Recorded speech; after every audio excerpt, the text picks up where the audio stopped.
एक phrasal verb के बारे में, और वो फ्रेजल वर्ब है टेक फॉर ग्रांटेड। एक्चुअली हुआ क्या कि एक दिन मैं पढ़ रहा था, एक एसएसटी की बुक पढ़ रहा था, वहाँ पे लिखा था टेक फॉर ग्रांटेड। तो टेक फॉर ग्रांटेड का मतलब क्या होता है और इसका यूज़ किस सेंस में किया जाता है, इसके बारे में मैं आपको बताने वाला हूँ। मुझे इम्पोर्टेंट लगा, मैंने पढ़ा, मुझे लगा कि आप लोगों से इसको शेयर करना चाहिए और बताना चाहिए कि इसका प्रयोग कहाँ होता है और किस प्रकार से होता है। तो पहले तो ये जान लीजिए कि फ्रेजल वर्ब जो है यह है टेक फॉर ग्रांटेड। इसका जो स्ट्रक्चर होता है इस प्रकार से यूज होता है। टेक के बाद ऐसे टेक फॉर ग्रांटेड नहीं लिख लिया जाता। टेक के बाद यहाँ पे बीच में इसके एक ऑब्जेक्ट आता है, इसके बाद फॉर, फिर ग्रांटेड, ये वर्ड लगता है। टेक फॉर ग्रांटेड का मतलब होता है हल्के में लेना, कद्र ना करना, मान लेना। लेकिन किस प्रकार से? जैसे हल्के में लेना का एक वर्ड होता है अंडर एस्टिमेट। एक अंडर एस्टिमेट का भी हम यूज करते हैं, इसका मतलब भी होता है हल्के में लेना। तो अंडर एस्टिमेट और टेक फॉर ग्रांटेड में एक अंतर है।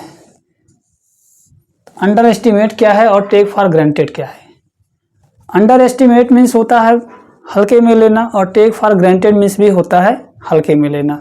लेकिन हमें कहाँ टेक फॉर ग्रांटेड का प्रयोग करना चाहिए और कहाँ अंडर एस्टिमेट का प्रयोग करना चाहिए? अंडर एस्टिमेट का प्रयोग तब होता है जब किसी की क्षमता, किसी की एबिलिटी, किसी की एलिजिबिलिटी, कैपेबिलिटी, अर्थात किसी की क्षमता, संयम, ताकत, शक्ति को हम कम करके आंकते हैं, उसको हल्के में लेते हैं। हमें लगता है कि ये कमज़ोर है, इसकी उतनी क्षमता नहीं है। अर्थात जब उसकी क्षमता को उसके सामने वाले की क्षमता को, उसकी शक्ति को, उसके ज्ञान को हम कम करके रखते हैं, कम समझते हैं, तो ऐसे समय में अंडर एस्टिमेट का यूज किया जाता है। लेकिन टेक फॉर ग्रांटेड का मतलब क्या होता है? हल्के में लेने का मतलब, यहाँ पे इसका मतलब क्षमता और उसकी बात नहीं होती। टेक फॉर ग्रांटेड का मतलब होता है किसी चीज़ की को हल्के में लेना या किसी चीज़ को कद्र न करना, तब कद्र न करना जैसा कि हम ये समझते हों कि ये चीज़ जो है हमारे लिए वैल्यूएबल नहीं है। अर्थात अंडर एस्टिमेट और टेक फॉर ग्रांटेड में डिफरेंस ये है कि वहाँ पे उसकी पावर, स्ट्रेंथ, एबिलिटी, एलिजिबिलिटी और कैपेबिलिटी की बात होती है, लेकिन यहाँ पे जो बात होती है उसके वैल्यू की बात होती है। टेक फॉर ग्रांटेड का यूज हल्के में लेना या कद्र न करना के अर्थ में जब होता है तो ये उसके वैल्यू को कम करके आंकना। उस वैल्यू को इस प्रकार से कम करके आंकना कि हम ये मान लें कि ये तो है ही। जैसे कि हमारा कोई दोस्त है और बहुत अच्छी हमारी उसकी बनती है, हम अपने दोस्त को इग्नोर करें, किसी मामले में उस दोस्त को, उस फ्रेंड को हम इग्नोर करें, ये मान लें कि ये तो हमारे साथ ये है ही। जैसे कि कोई इलेक्शन है, कोई पार्टी है, जिस प्रकार से जो पॉलिटिकल पार्टीज होती हैं, पॉलिटिकल पार्टीज जो होती हैं वो जैसे इलेक्शन लड़ती हैं तो कुछ कास्ट के आधार पर क्या करती हैं, पॉलिटिक्स करती हैं, राजनीति करती हैं। जब इलेक्शन आता है तो वो क्या करती हैं, वो ऐसा समझती हैं कि कोई जो है फला कास्ट जो है वो तो हमारी है ही, उसके वैल्यू को वो कम करके आंकती है, उसको वैल्यू कम देती है और दूसरे पे जाती है, ये सोचती है कि ये तो हमारे हैं ही, ये तो रहेगी ही। तो ऐसे कंडीशन में वो तो ये मान लेना कि ये तो ऐसा रहेगा ही। अर्थात हल्के में लेना, कद्र न करना, ये सोचकर कि ये वो चीज़, वो व्यक्ति, वो वस्तु, वो कंडीशन, वो सिचुएशन ऐसे रहेगी ही, हम इस बात को मान लें, इस बात को मान के चलें, तो ऐसी कंडीशन में टेक फॉर ग्रांटेड का यूज किया जाता है, अंडर एस्टिमेट का नहीं। अंडर एस्टिमेट का प्रयोग कर सकते हैं, लेकिन जब उसकी पावर, जैसे पॉलिटिकल पार्टीज वाला इशू होता है, तो वहाँ अंडर एस्टिमेट का भी यूज कर सकते हैं जब हम उसकी वोट की ताकत की बात कर रहे हैं। लेकिन जब उसके हम वैल्यू की बात करें तो वहाँ पे टेक फॉर ग्रांटेड का यूज करना है। ये दोनों अंतर है। जैसे मैंने कुछ एग्जाम्पल लिखे हैं, जैसे कि लिखा है don't take your parents granted, respect them. अपने माता पिता को कद्र करो, अर्थात उनको हल्के में मत लो। ये मान के मत चलो कि आपके माता पिता तो हैं ही, वो तो रहेंगे, हमें छोड़ के वो कहाँ जाएंगे, और उनका कौन है, वो तो आखिर हमारे माता पिता हैं। तो ऐसी स्थिति में टेक फॉर ग्रांटेड का यूज हुआ। इसका मतलब हुआ कि अपने माता पिता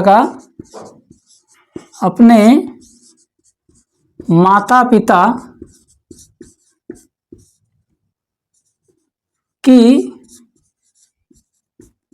कद्र करो,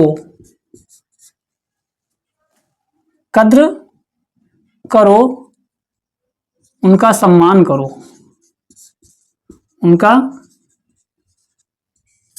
करो, या अपने माता पिता को हल्के में मत लो, उनका सम्मान करो। ये सोच के मत चलो कि आखिर ये तो हमारे माता पिता हैं ही, ये हमें छोड़ के कहाँ जाएंगे, ये तो हमारे साथी हैं, इनको ज़्यादा वैल्यू क्या देना, ये तो हमारे ही हैं।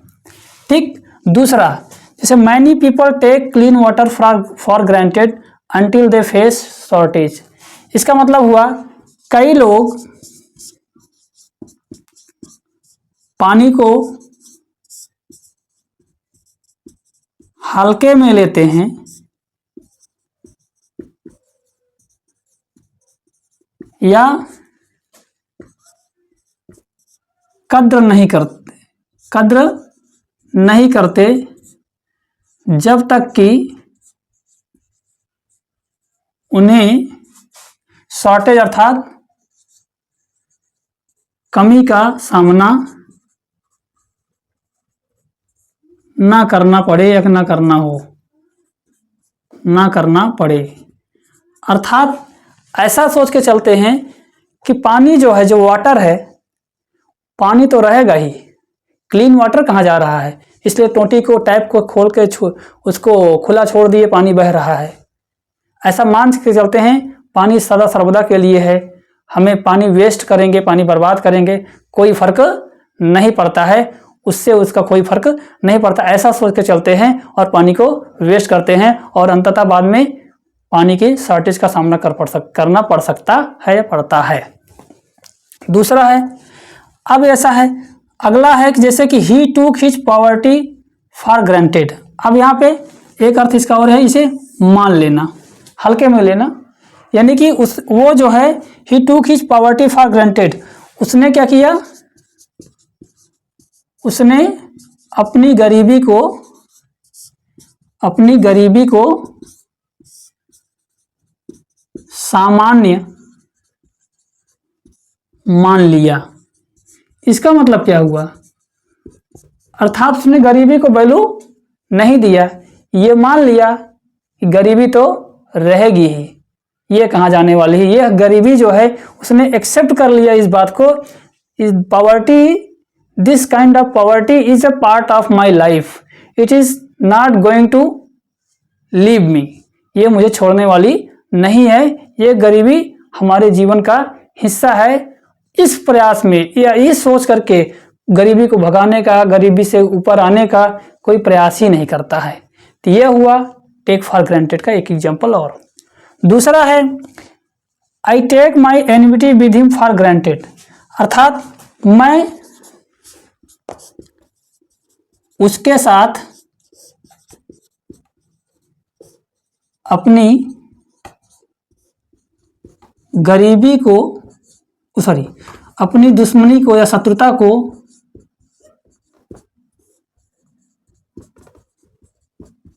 सामान्य समझता हूं। अर्थात इसका मतलब क्या हुआ? इसका मतलब हुआ कि मेरी और उसकी जो दुश्मनी है, जो शत्रुता है, वो शत्रुता मेरे लिए कोई बहुत बड़ी बात नहीं है। इससे मुझे कोई फर्क नहीं पड़ता, मैं इसकी कदर नहीं करता। मैं ये मान के चलता हूं कि हमारी और उसकी गरीबी ऐसी बनी ही रहेगी, ये कभी जाने वाली नहीं है। ये उसके हमारी और उसकी जो दुश्मनी है वो कभी जाने वाली नहीं है, ये जो है बनी रहेगी। इससे हमें कोई फर्क, हमारे लाइफ पर कोई फर्क पड़ता नहीं है। मैं इससे डरता नहीं हूँ, मुझे कोई समस्या नहीं है। ये नॉर्मल बात है, ये हमारी पार्ट ऑफ लाइफ है। तो ये यूज होता है टेक फॉर ग्रांटेड का। और अंडर एस्टिमेट का भी मैंने आपको बता दिया कि अंडर एस्टिमेट का यूज कब करना चाहिए और जो है टेक फॉर ग्रांटेड का